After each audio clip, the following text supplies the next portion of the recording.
Halo semuanya, kali ini saya akan presentasi mengenai sistem reproduksi mapel biologi. Tentunya pasti sistem reproduksi pria, karena saya pria. Ya, kita akan membahas 3 hal.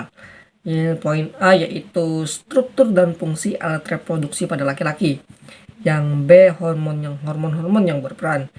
Yang C, jelaskan bagaimana proses terbentuknya sperma. Nah, itu akan dijelaskan satu-satu. Terima kasih, selamat menikmati. Saya Muhammad Ilham Setiawan, lanjut ke video. Struktur dan fungsi alat reproduksi pada laki-laki. Gambar ini menampilkan sistem reproduksi pada pria. Berikut adalah nama-nama serta fungsi dari tiap organnya. 1. Penis berfungsi sebagai saluran kencing atau urin sekaligus tempat keluarnya sperma. 2. Skrotum berperan untuk menjaga suhu testis agar sesuai untuk memproduksi sperma. 3. Testis adalah alat kelamin bagian dalam. Fungsinya adalah untuk memproduksi sperma dan hormon testosteron. 4. Epididymis merupakan saluran yang keluar dari testis. Fungsinya adalah sebagai tempat penyimpanan sperma sementara. 5. Saluran uretra. Saluran ini terdapat dalam penis dan merupakan akhir dari saluran reproduksi. Perannya tentu sebagai saluran keluarnya sperma dan urin. 6. Vesicula seminalis merupakan kelenjar yang menghasilkan zat yang berisi basa atau alkali, fruktosa atau gula monosakarida, hormon prostaglandin, dan protein pembukuan. 7. Kelenjar prostat terletak di bawah kandung kemih, fungsinya menghasilkan cairan yang bersifat asam. 8. Kelenjar Cowper menghasilkan lendir dan cairan bersifat basa. Fungsinya untuk melindungi sperma dengan cara menetralkan urin yang memiliki pH asam yang tersisa dalam uretra. Hormon yang berperan. Kita lanjut lagi ke pembahasan yang B, yaitu hormon yang berperan. Dilansir dari berbagai sumber, berikut adalah hormon yang berperan dalam organ reproduksi pria. Nomor 3 tidak akan membuat Anda tercengang, apalagi terguncang. Hormon ini diproduksi di kelenjar otak, yaitu kelenjar pituitari yang besarnya seperti kacang polong. Nah, hormon ini dia berfungsi sebagai pengatur produksi sperma, dan selain itu juga perkembangan organ kelamin dan sangat berperan penting dalam perkembangan seksual seseorang, di mana setiap harinya manusia pria khususnya menghasilkan 300 juta sperma dalam kurun waktu 65 sampai 75 hari.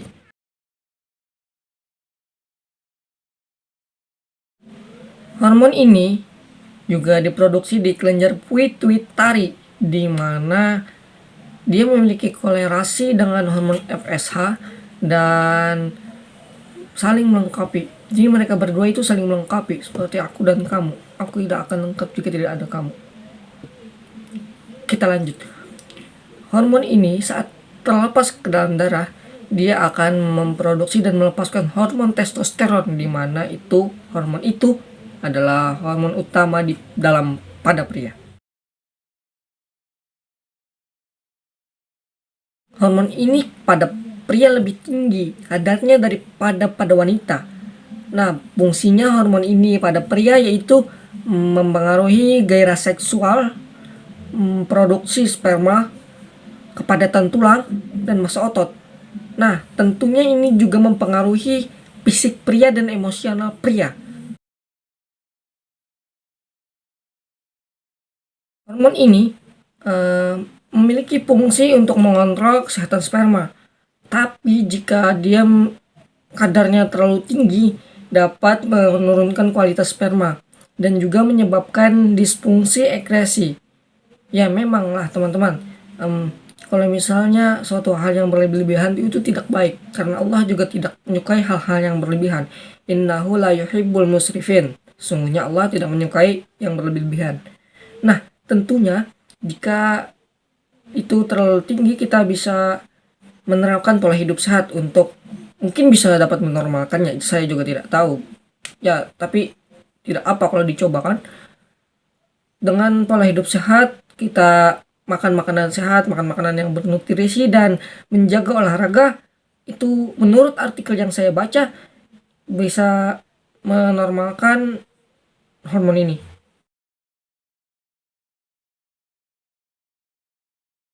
Sama halnya dengan hormon-hormon yang sudah dibahas tadi, hormon ini juga keluar dari kelenjar pituitari, di mana selanjutnya hormon ini adalah hormon pemicu produksi testosteron, sel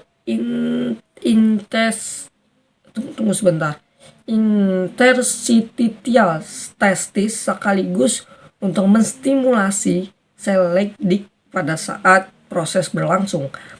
Nah, hormon ini juga mendorong testosteron untuk keluar daripada testis setelah testosteron diproduksi.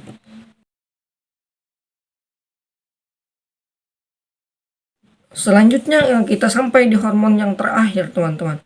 Nah, hormon ini diproduksi oleh sel Sertoli dalam testis, di mana dia ini selanjutnya juga bisa menjaga kualitas sperma, dan kemudian dia juga menjaga kematangan sperma pada pria. Nah, pelepasan hormon ini dilakukan oleh testis pada saat sudah penuh atau sperma telah meningkat tinggi. Hormon ini juga akan mengatur produksi sperma dari laki-laki, juga menjaga konsentrat sperma pada laki-laki agar sperma laki-laki tetap berada dalam titik yang konstan.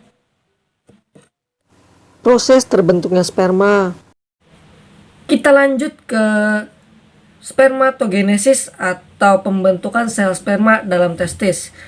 Nah, di dalam testis sel sperma terbentuk atau di dalam tubulus seminiferus.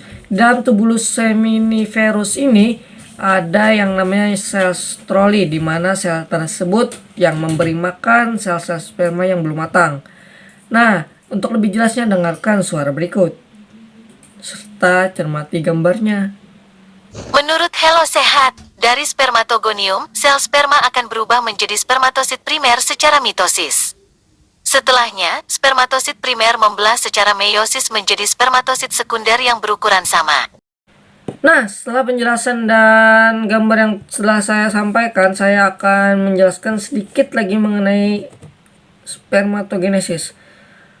Ya, langsung saja. Melalui tahap meiosis tadi, yang kedua, spermatosis sekunder membelah diri lagi menjadi 4 spermatid yang sama bentuk dan ukuran. Spermatid merupakan tahap akhir sebelum akhirnya berubah menjadi sel sperma yang matang atau spermatozoa.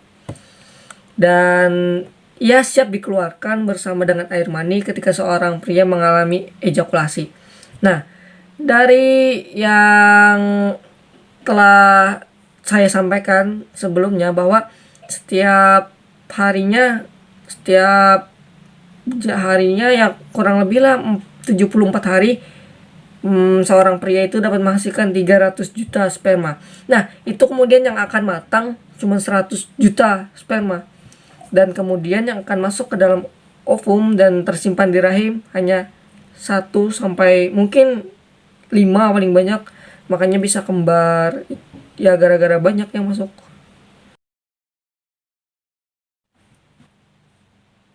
Ayat ini diambil dari kutipan surah Al-Mu'minun ayat 13. Hanya ingin sekadar mengingatkan teman-teman betapa hebatnya Tuhan menciptakan manusia.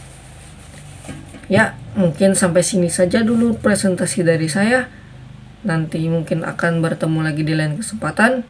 Akhirul kalam, unzur man qala la tanzur man qala. Saya Muhammad Ilham Setion, kelas 11 IPA 5 absen 15, mengucapkan terima kasih sebesar-besarnya dan sebanyak-banyaknya kepada yang sudah mendengarkan. Terakhir, wassalamualaikum warahmatullahi wabarakatuh. Assalamualaikum.